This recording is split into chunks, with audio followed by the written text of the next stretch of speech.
देवउठनी एकादशी पर सुबह ब्रह्म मुहूर्त में उठकर स्नान ध्यान करें और भगवान विष्णु के व्रत का संकल्प लें। उसके बाद मंदिर की साफ सफाई करें और भगवान विष्णु धन की देवी माता लक्ष्मी का स्मरण करें। फिर भगवान को पंचामृत से स्नान कराएं, साथ ही हल्दी या गोपी चंदन का तिलक लगाएं। उसके बाद भगवान विष्णु को पीले फूलों की माला, मिठाई, फल और तुलसी के पत्ते चढ़ाएं। भगवान विष्णु के ओम नमो भगवते वासुदेवाय का या फिर कोई और अन्य मंत्र को जपें। विष्णु सहस्त्र नाम का पाठ करें और आरती गाएं। पूरे दिन व्रत का पालन करने के बाद रात में भगवान का भजन कीर्तन करते हुए जागरण करें। उसके बाद सुबह पूजा पाठ के बाद व्रत पारण कर लें। तो दोस्तों, ये थी देवउठनी एकादशी की पूजा विधि। चलिए अब जानते हैं देवउठनी एकादशी के महत्व के बारे में। पौराणिक मान्यताओं के अनुसार जिस मनोरथ का फल त्रिलोक में न मिल सके वह देवउठनी एकादशी का व्रत करके प्राप्त किया जा सकता है। देवोत्थान एकादशी से पूर्णिमा तक भगवान शालिग्राम एवं तुलसी माता का विवाहोत्सव का पर्व मनाया जाता है। देवउठनी एकादशी पर जगत के पालनहार भगवान श्री हरि विष्णु जी की विशेष पूजा करके उन्हें नींद से जगाया जाता है। खास बात यह है कि इसी दिन चातुर्मास व्रत भी समाप्त हो जाता है। मान्यता है कि कार्तिक मास में श्रीहरि जल में निवास करते हैं। ऐसे में इस दौरान गंगा स्नान, पूजा में प्रयोग और उसका सेवन करना अत्यंत ही शुभ माना गया है। देवउठनी एकादशी के साथ सभी शुभ कार्यों की शुरुआत हो जाती है।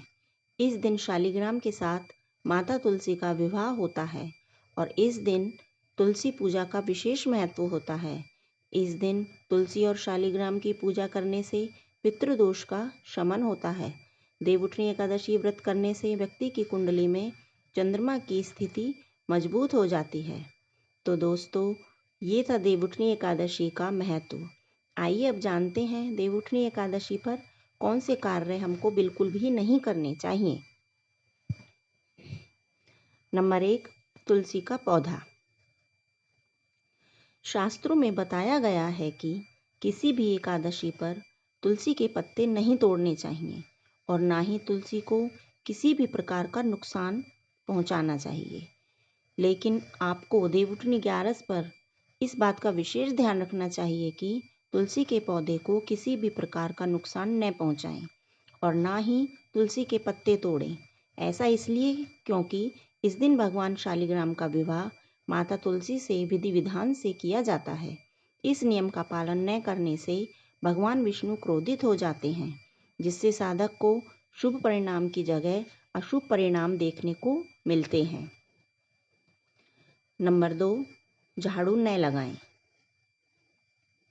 दोस्तों, आपको देवउठनी एकादशी से एक दिन पहले ही, दशमी के दिन ही सूर्यास्त से पहले घर में झाड़ू लगा लेनी चाहिए। एकादशी के दिन झाड़ू लगाने से परहेज करें, क्योंकि झाड़ू लगाते समय भूलवश कई सूक्ष्म जीव मर जाते हैं और इसका पाप लगता है, जिससे कि भगवान श्री हरि विष्णु नाराज हो जाते हैं। नंबर 3, चने की दाल।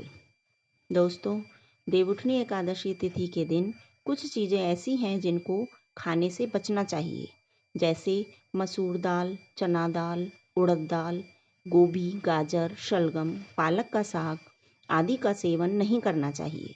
साथ ही इस दिन शारीरिक व मानसिक तौर पर किए जाने वाले बुरे कार्यों को भी करने से बचना चाहिए, क्योंकि शास्त्रों में देवउठनी एकादशी को मोक्षदायिनी तिथि भी कहा गया है। इसलिए देवउठनी एकादशी तिथि के दिन इन चीज़ों का सेवन बिल्कुल भी नहीं करना चाहिए, वरना आपका जीवन दुर्भाग्य में बदल सकता है। नंबर 4, साबुन, तेल। दोस्तों, देवउठनी एकादशी के दिन साबुन, तेल और शैम्पू का इस्तेमाल नहीं करना चाहिए। मान्यता है कि देवउठनी एकादशी के दिन इन चीज़ों का इस्तेमाल करने से घर में नकारात्मक ऊर्जा का वास होता है, जिससे घर में अशांति का माहौल बना रहता है। इसके अलावा भगवान श्री हरि विष्णु नाराज हो सकते हैं, जिससे साधक भगवान श्री हरि विष्णु जी की कृपा से वंचित रह सकता है। नंबर 5, ब्रह्मचर्य। प्रिय भक्तों, अगर आप देवउठनी एकादशी का व्रत कर रहे हैं तो आपको इस पवित्र दिन पर ब्रह्मचर्य का पालन करना जरूर चाहिए। अगर आप व्रत भी नहीं करते हैं, बस पूजा अर्चना करते हैं, तब भी शरीर और तन मन से शुद्धता बनाए रखनी चाहिए। साथ ही इस दिन किसी से भी लड़ाई झगड़ा वाद विवाद नहीं करना चाहिए, नहीं तो आपको शुभ परिणाम की जगह अशुभ परिणाम देखने को मिल सकते हैं और आपसे भगवान श्री हरि विष्णु जी भी नाराज हो सकते हैं, जिससे आपका जीवन दुर्भाग्य में बदल सकता है। नंबर 6, काले वस्त्र।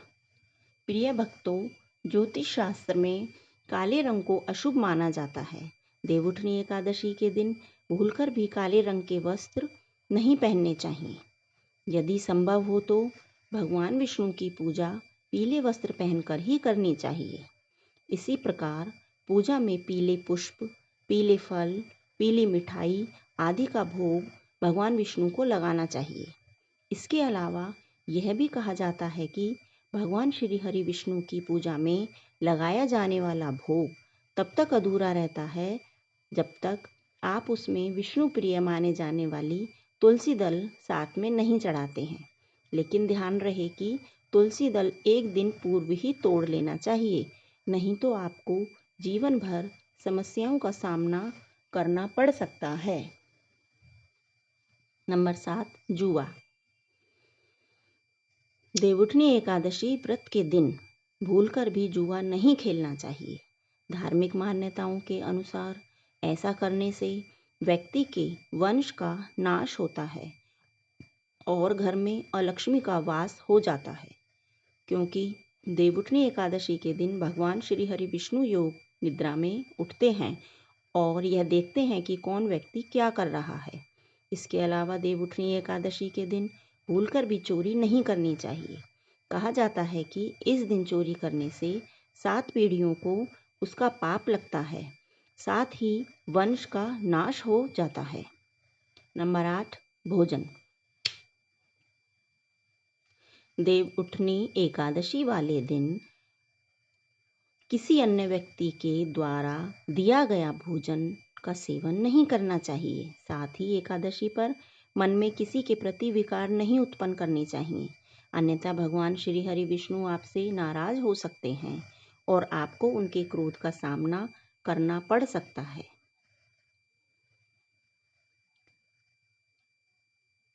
नंबर 9, बिस्तर पर न सोएं। देवउठनी एकादशी का व्रत रखने वाले व्यक्ति को बिस्तर पर नहीं सोना चाहिए।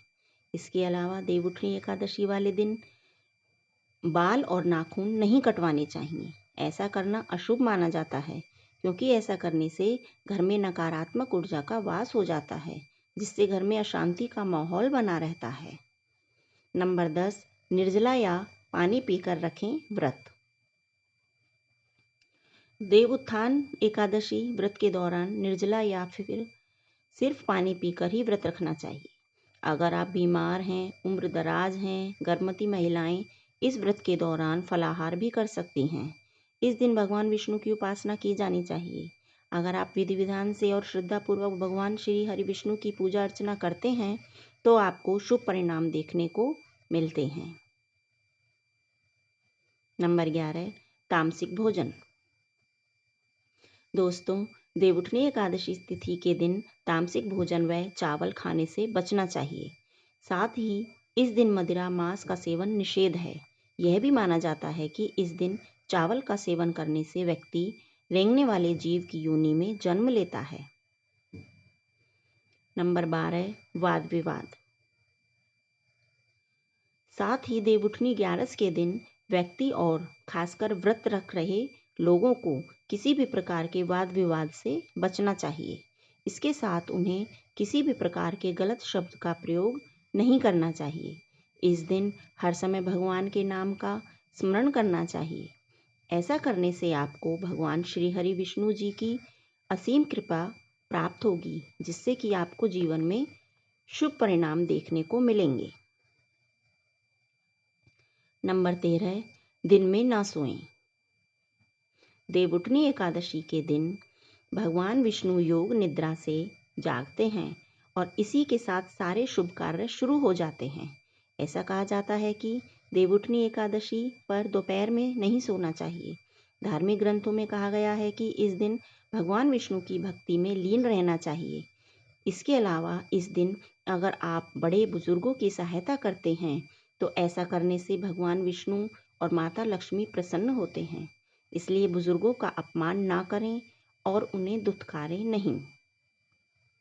नंबर 14, लहसुन प्याज। देवउठनी एकादशी के दिन लहसुन और प्याज के सेवन से भी बचना चाहिए, क्योंकि ये दोनों तामसिक भोजन में आते हैं। यदि आपने व्रत नहीं भी रखा है तो कोशिश करें कि सात्विक भोजन ही करें। ऐसा माना जाता है कि लहसुन प्याज की उत्पत्ति राहु केतु से हुई थी। तो दोस्तों, ये थे वे कार्य जो भूलकर भी देवउठनी एकादशी पर नहीं करने चाहिए। अगर आपको वीडियो अच्छी लगी हो तो वीडियो को एक शेयर